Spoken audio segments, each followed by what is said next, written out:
All right, welcome to the last CD shelf. Today we're looking at looks like S through Z.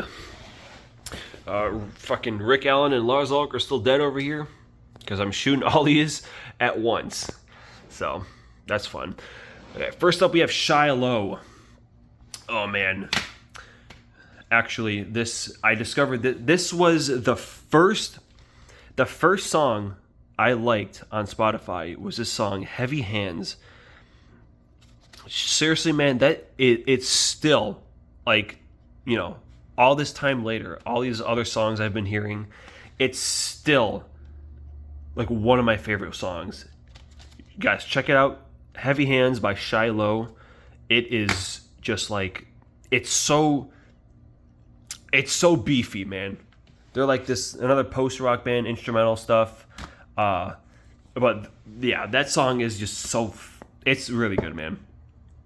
And then we have Siam, even more post-rock. This album is very important to me because it is the first exposure I had to this kind of music. And yeah, it still holds up very good. So yeah, Siam, pretty good shit. Only 2 albums. I hope they're not rest in peace, but they might be. Then we have System of a Down. Whatever. Another one that was like backwards. Here's the album. Or is it this way? To be honest, I don't know. Whatever. Steal This Album. Still such a great, I just love the design. There's no liner notes. Just looks like it's bootleg. Very cool. Top 10 albums of all time. OG. Still very, very good. Solid discography. Very solid. Oh my god, this is uncomfortable. Now we have Tenacious D over here. I absolutely love the D. YouTube, dear God, don't demonetize or don't block this video because of that. Yeah, Tenacious D, man. Oh, I even got their OG demo.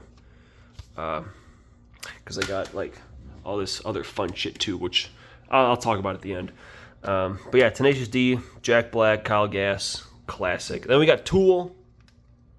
At least all the albums that aren't stupid like those. Yep. Yeah, it's Tool, man. I talked about them. And then we have Thomas Giles, Between the Baron and Me's vocalist solo stuff, and that's pretty cool. Got those 4, and that more Between the Baron and Me bassist shit now. Trioscapes, just like this, so goddamn cool. It's just bass, sax / flute, and drums. Which Matt Lynch, the drummer, is absolutely batshit insane. One of the single most underrated players in existence. Yeah, I'll say it. And that's just another band where it's the last album was 2014, so it's just come on, man. You guys just want to exist again, please, because those albums are really damn good. And then we got Trivium over here. Favorite band of all time, I think. I could pretty much lock that down. This is the singer's other album he just did not too long ago, featuring. Yeah, we got Asan. We got the guy from, what was that? Someone with a B. Nurgle. I forget. Fuck, I can't remember. Something with a B, I know that. Yeah. All that Trivium shit. Goated. Oh, we got Sit in the Sentence signed. And then, speaking of Sit in the Sentence, we got this goddamn guy up here. Got the special edition when it came out. Back when I still got stuff like that. Oh, look at that. We got more signatures by all of them. Cool. We got this gold skull looking guy. Got a couple patches and some pins. Pretty cool. Yeah, this album was a very big deal when it came out. Because the last album, Silence in the Snow over here, and even this one, these two were so divisive for the fan base. And then they dropped this son of a bitch. Changed everything. Oh, they got that signed by all of them too. Endwave Special Edition, Shogun Special Edition. Crusade, Ascendancy Special Edition. Let's go. Ember to Inferno. And then we have a couple of Van Halens. Just those two. I do plan on getting more, but that's just all I have at the moment. Holy shit. And then we have, we got Weird Al's discography. I'm not pulling them out, but yeah. That, was just such a great, phase in my life. Just trying to find all of these in person, except Alpocalypse I had to buy online because I never found it, and it was the last one. So, yeah, that's Weird Al. Ooh, and then what we got here. And then this is the last of the alphabet. Starting with Z. Motherfucking Zeus, bro. Number 9 album of all time. Best instrumental album I ever heard in my goddamn life. And they are so criminally underrated, it's makes me sick. Another Chicago band. Got their EP, 2 EPs in one. Man, it's such a fucking good band. It actually angers me how unknown they are. Then we got Yes, which we got a couple. May or may not have bought more since my video all those years ago, but I don't think so, honestly. I don't know. But yeah, we got a couple of Yeses. Pretty good stuff. And then we have The Weeknd. Yeah, finally some different music over here. Shit, man. Yeah, number 10 favorite album of all time. Just need a little variety in your life, you know what I'm saying? And yeah, Weeknd's good stuff. Then we have The Who. The Who. Talked about them. I don't think I bought any more albums since I talked about them. But yeah, The Who's The Who, man. This was just one of the formative albums of my life. And yeah. Who's next? Good shit. And then Tommy. And then, yeah, that does it for the main alphabet. And then, as I mentioned, we have this stack of one-offs. Let's talk about our one-offs. We have Back in Black, which, again, I stole this one from my dad. Just because it's Black in Black. You probably know this one. Has all the hot songs like Back in Black, Shoot the Thrill, Shook Me All Night Long, and Hell's Bells. Just a lot of classic songs. Alan Parsons Project, I, Robot. I remember liking this one a lot, but mostly because I wouldn't want to be like you. God, I really wish I remember everyone who gave me these albums, but I'm sorry I don't. But if you're watching, you know who you are. Anthrax Among the Living. Once again, $4.99 for that album. We will talk about Anthrax when their new album comes out, which they are working on.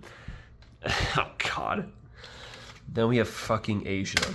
And you might be wondering, oh, I thought this was the one-off shelf. Why do you have 2 Asia albums? Well, it's because I used to like Asia, and then Haley listened to them every second of the goddamn day for a couple months, and now I hate them.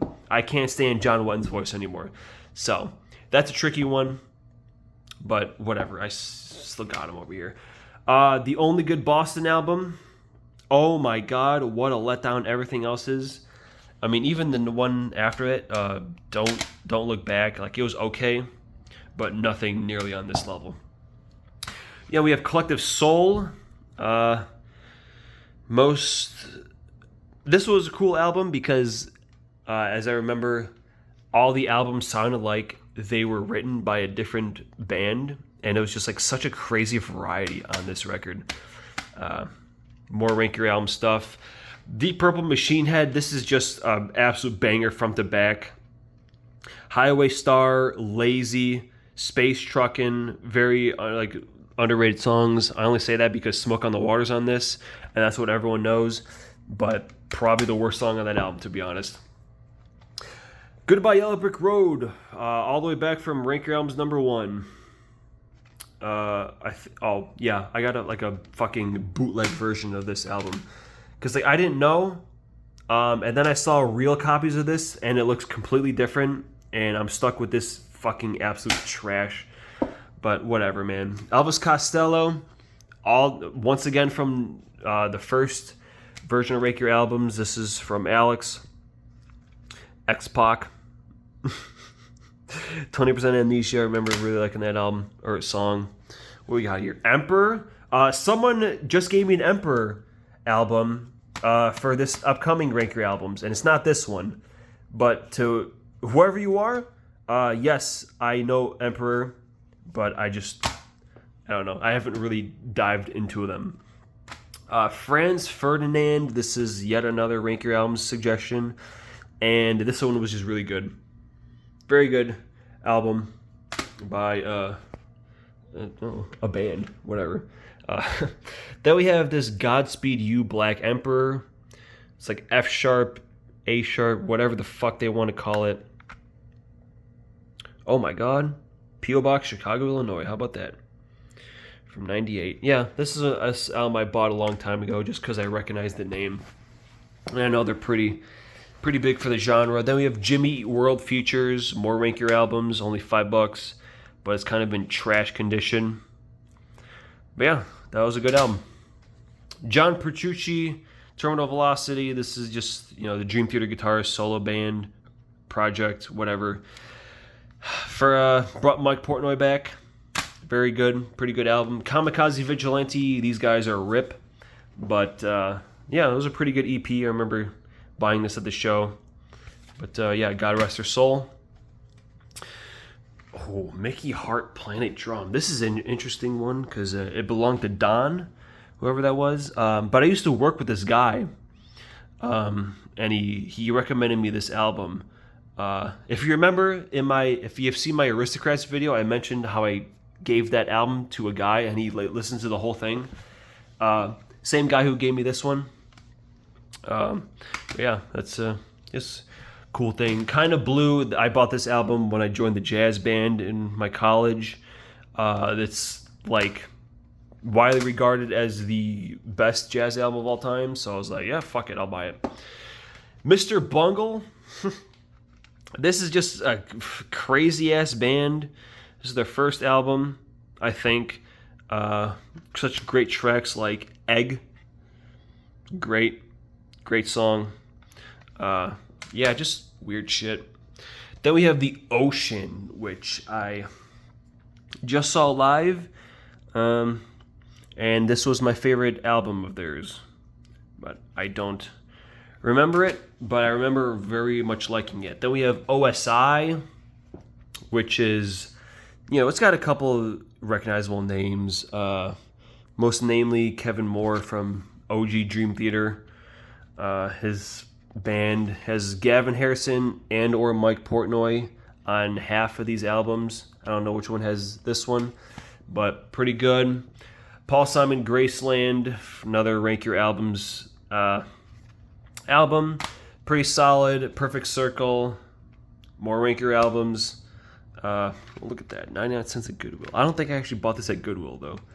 But I could have. Who knows? And then we have Pendulum. Another one of these stupid ass. Yep. Nope. That's still sticky. It's fucked. This is the album that I recommended to everyone else on Rank Your Albums #1. Because it's pretty damn good. Oh, my goodness. Witchcraft. I was so addicted to this song when I first was shown this. One of my other friends showed me this album. But yeah, there's a lot of songs I don't like that are just straight up like dubstep. But yeah, look, Steven Wilson's on this album. How about that? So yeah, all you Steven fans, check it out. Supertramp, which we are gonna talk about the third album by them, because this was the first one someone gave me. And that's pretty good.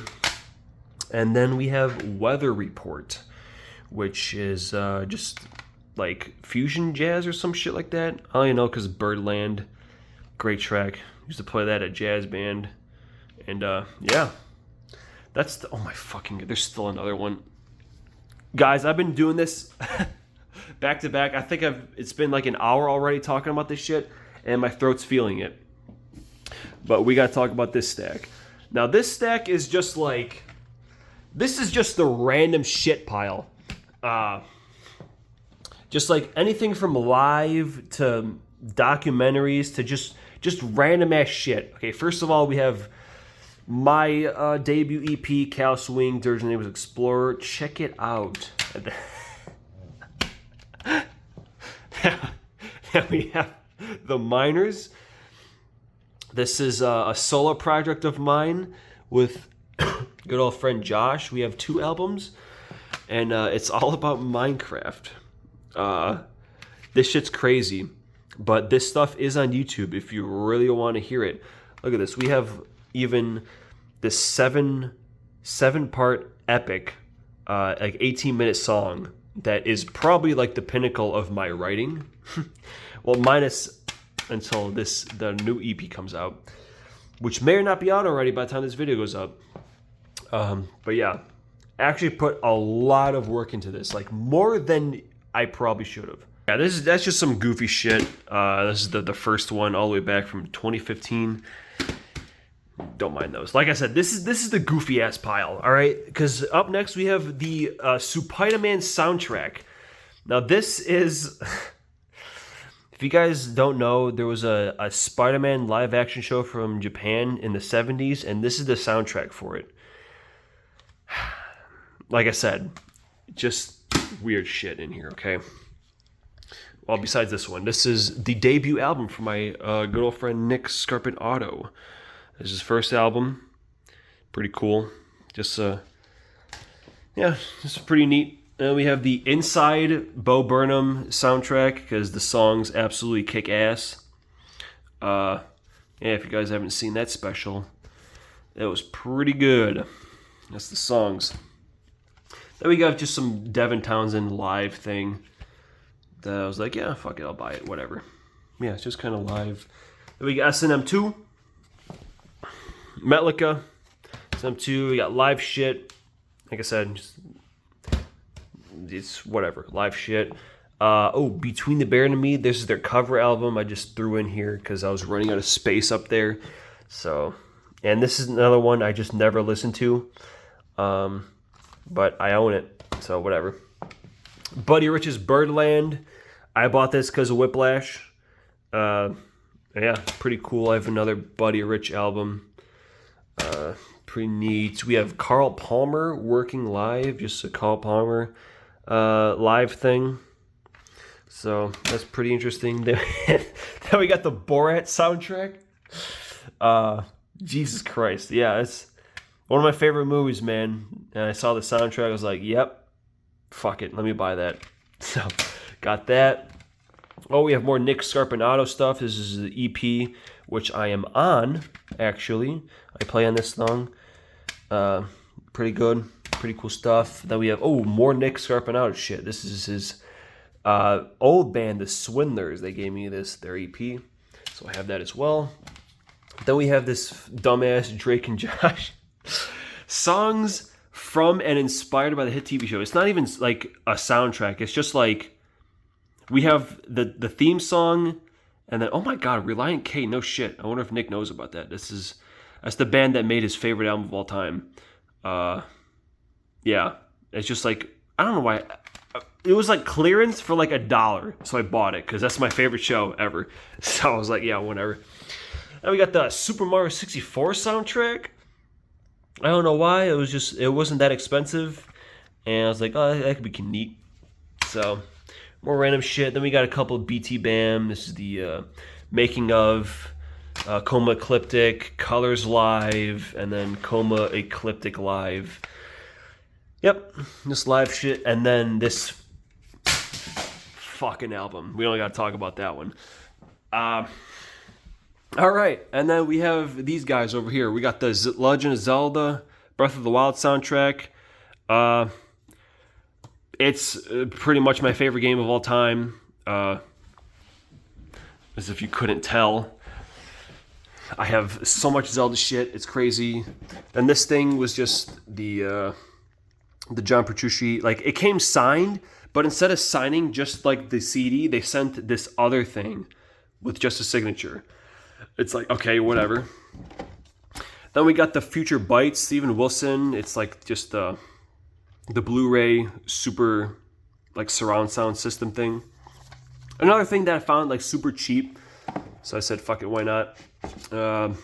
Endless River, Pink Floyd, final album.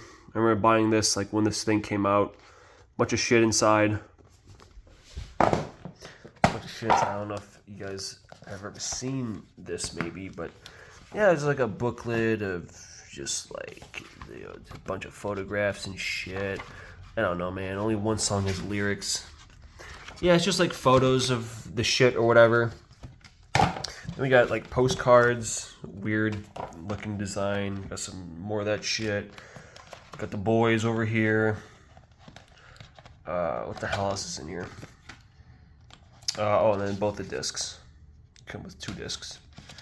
Yeah, this is another thing. It's just a thing I bought like when it happened.